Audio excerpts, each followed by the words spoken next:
Buenas tardes, compañeros y compañeras. Para mí realmente es un gusto poder compartir con ustedes algunas reflexiones, teniendo en cuenta lo importante que es en este contexto también poder observar y también poder analizar lo que está pasando más allá de nuestras fronteras. De tal manera que yo voy a compartir con ustedes una pequeña reflexión de lo que hoy es la definición del nuevo orden económico mundial multipolar. Comienzo diciendo que esta reflexión es parte del trabajo que venimos desarrollando un grupo de compañeros, un think tank que está siendo apoyado por la revista Nueva Sociedad en la región y que nos hemos dado la tarea de levantar en algunos foros regionales un poco la dinámica de la geoeconomía, que como ustedes saben, estudia todo lo que tiene que ver con el espacio, las relaciones de poder y también con esa administración del planeta y sus factores. En ese contexto, lo primero que uno podría decir, o la primera reflexión que nos hacemos, después de haber debatido en varios lugares este tema, es quiénes son los que se hacen ricos con la guerra. Y aquí podemos visualizar que hoy estamos frente, evidentemente, a una guerra híbrida, especulativa, geoestratégica, que tiene 6 componentes. Un primer componente, componente militar, un componente económico, un componente mediático, un componente tecnológico y bacteriológico, uno energético y el otro hegemónico. En función de ese contexto, nosotros podemos decir que hoy la batalla realmente a nivel internacional está sustentada en quién tiene el control de los recursos naturales a nivel global. En ese escenario podemos visualizar que la guerra de Ucrania, más allá de lo que está pasando en el contexto militar, conlleva también a analizar, por ejemplo,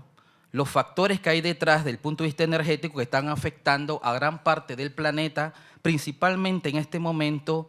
al bloque europeo. En ese sentido, también podríamos decir que en algunos espacios se comienza a discutir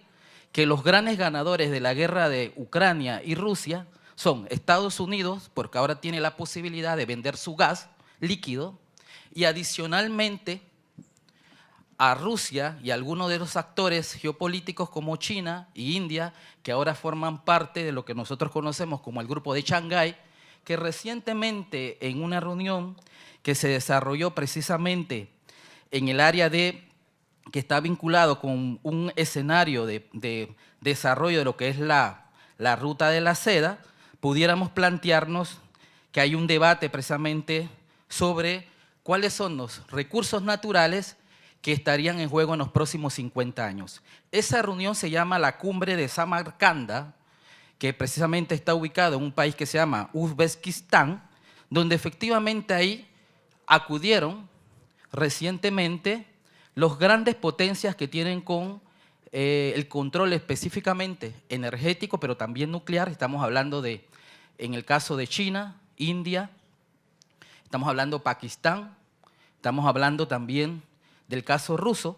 y evidentemente también estamos hablando de otros países que se están integrando a la gran ruta de la seda para poder tener el control energético en los próximos 50 años. Esta cumbre de Samarcanda planteó un hito importante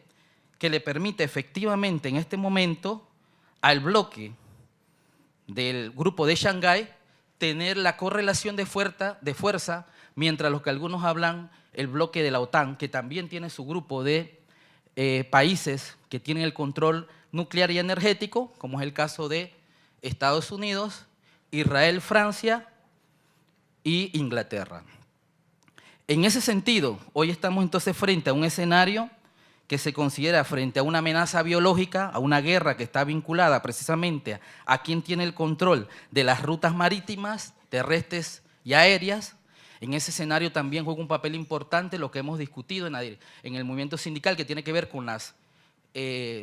cadenas globales de suministro, que también hoy en ese escenario de la guerra comienzan a tener efecto por 2 elementos o factores importantes que creo que debemos analizar en este momento. Uno, el tema de la inflación generalizada a nivel mundial que se está experimentando. Por otra parte, el incremento generalizado de las tasas de interés,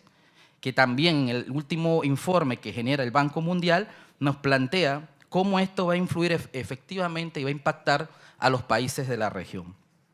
Por otra parte, también vemos el efecto que va a tener esto en la inversión extranjera directa frente a un escenario donde la batalla en este momento es por el tema de quién tiene el control del gas. Ya sabemos lo que está pasando en Europa, principalmente Alemania, este año, posiblemente un invierno difícil, porque Rusia le acaba de suspender el contrato de suministro de gas y ahora ellos han visto en la necesidad de buscar a dos futuros compradores. Uno, los Emiratos Árabes y por otro lado, Estados Unidos, que actualmente produce gas y lo vende a un precio superior a lo que vendía incluso Rusia. Eso replantea un debate en la política internacional. Hemos visto también con preocupación en la política internacional el debate que tiene que ver también con la posible guerra entre China y Taiwán, que también es otro elemento a tomar en cuenta en el escenario internacional, y dos elecciones que nos parecen fundamentales en todo este escenario o rejuego político. Lo que va a pasar el 2 de octubre en Brasil, que evidentemente es fundamental para la región, una región que también necesita aglutinarse un bloque hegemónico, económico también, para hacerle frente a estos otros bloques. Y por otra parte, lo que va a pasar en Estados Unidos en noviembre, donde serán las elecciones intermedias, donde efectivamente esa elección va a estar vinculados al debate de que por primera vez Estados Unidos tiene la mayor inflación en 40 años, lo que replantea digamos, el advenimiento de una recesión global que también podrá tener efectos, evidentemente, en Latinoamérica y la región. Frente a ese escenario, nosotros planteamos algunos elementos que creo que son importantes en otro escenario de la guerra, que es la guerra entre el capital y el trabajo. Y en ese concepto de la guerra entre el capital y el trabajo y la división internacional del trabajo,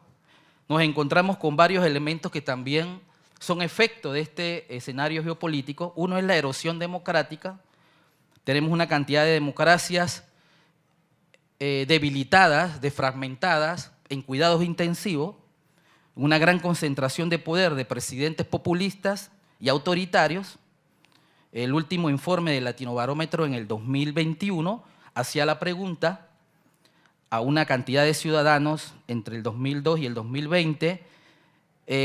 y una de las afirmaciones de la respuesta de ese informe del Latinobarómetro planteaba que la población no le importaría tener un gobierno no democrático siempre y cuando le resuelva sus problemas. Ese es un debate interesante que nos plantea el Latinobarómetro en un escenario de una erosión democrática que avanza. El otro elemento sería los temas de cambio climático y escasez hídrica, sabiendo que el tema del agua va a ser también las batallas en los próximos años. ¿Quién tiene el control del agua? ¿Quién tiene el control de los océanos?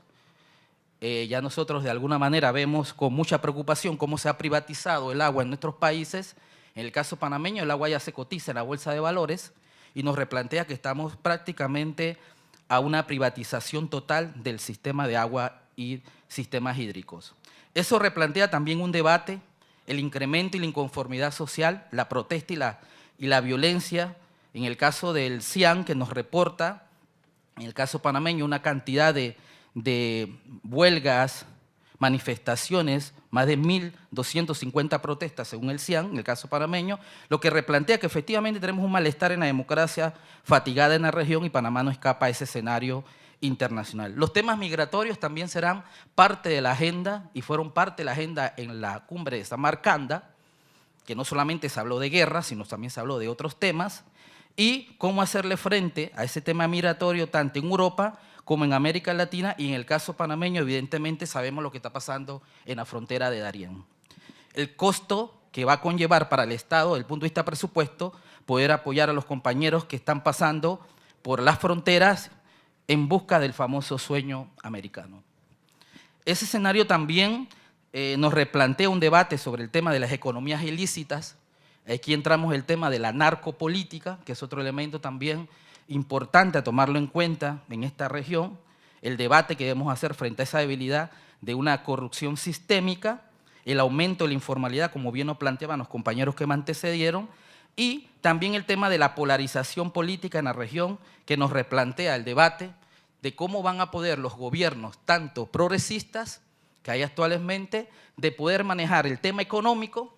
cuando era uno de los temas que muchas veces habíamos descuidado frente a un escenario internacional que no contribuye a poder generar condiciones de estabilidad geoestratégica. Por otra parte, también está el tema que tiene que ver con un modelo económico en la región que mira hacia otro lado y que vemos ya un poco el tema del calentamiento global, pero también el tema de una crisis alimentaria, teniendo en cuenta que gran parte de nuestros países han invertido o se han programado en la importación de productos, de tal manera que al tener una crisis alimentaria global, gran parte de los países que no tengan una producción local estarán en dificultades. Y ya vemos cómo el New York Times en junio del 2022 plantea la catástrofe alimentaria global como parte de los efectos de las diferentes guerras que están en proceso. Eso también replantea el tema de por qué es importante que el movimiento sindical incorpore en su agenda temática el debate ambiental, el debate de la sostenibilidad. Y aquí nos planteamos algunos elementos, los negocios del futuro, por ejemplo, el tema del hidrógeno verde, este hidrógeno verde que efectivamente, como sabemos, es parte de una estrategia mundial. En el caso de Panamá ya estamos viendo que algunos institutos internacionales se están acercando para que Panamá también sea parte de esa estrategia de producir hidrógeno verde para la región, lo cual replantea una nueva opción de entrada frente a lo que quizás no hablamos mucho, que es que nos habían vendido que el extractivismo, la minería a cielo abierto, era el nuevo motor de la economía. Todos sabemos que la minería a cielo abierto lo que nos va a dejar es una piscina VIP de cianuro, que en los próximos 50 años no vamos a poder sembrar ni una planta de culantro. Eso replantea un debate también interesante frente al tema de la seguridad, el tema que tiene que ver con las nuevas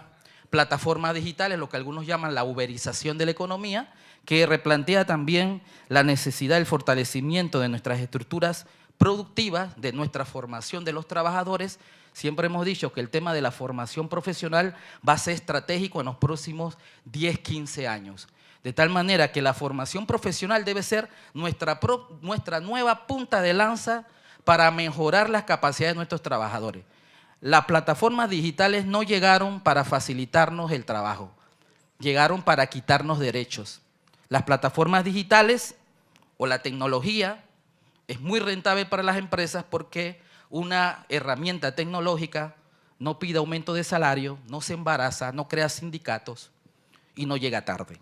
Entonces es un elemento fundamental de ese escenario digital a que nos estamos exponiendo, una economía digitalizada que cada vez va a utilizar más mano intensiva tecnológica que nos va a obligar a fortalecer nuestras estructuras. De ahí que yo quisiera terminar planteando algo que la CCA nos viene diciendo hace mucho tiempo y creo que no la podemos dejar sola. Y es que tenemos una herramienta en la región que se llama la PLADA. Y la PLADA no solamente es un documento bonito, sino que la Plataforma Laboral de las Américas es precisamente el instrumento que nos debe servir para ver estas 4 dimensiones que hoy estamos viendo en el mundo, que son las 4 dimensiones que están en peligro y que son las 4 dimensiones en que nosotros somos la última barricada frente a la pérdida de derechos. Uno es la dimensión política, la dimensión económica, la dimensión social y la dimensión ambiental. Creemos efectivamente que en este escenario donde tenemos una cantidad de gobiernos que han apostado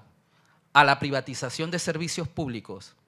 a la incorporación tecnológica de plataformas digitales para ir aminorando las condiciones de los trabajadores, se hace necesario efectivamente que tengamos un proyecto común, un proyecto que nos permita 4 elementos que me parece que hoy lo han estado discutiendo de alguna manera tangencialmente y que valdría la pena en algún momento desarrollarlos con mucho detenimiento. Uno tiene que ver el tema de la unidad, que evidentemente es algo que no se construye de la noche a la mañana, conlleva una estrategia, conlleva una estrategia también no solamente en materia de cuáles son los temas que nos unen, sino también que conlleva una estrategia comunicativa, conlleva una estrategia también política de cómo coordinamos o cómo generamos correlaciones de fuerza, con quién hacemos alianzas, qué tipos de alianzas desarrollamos, y otro elemento, tener claro los recursos de poder sindical. Uno, el poder estructural,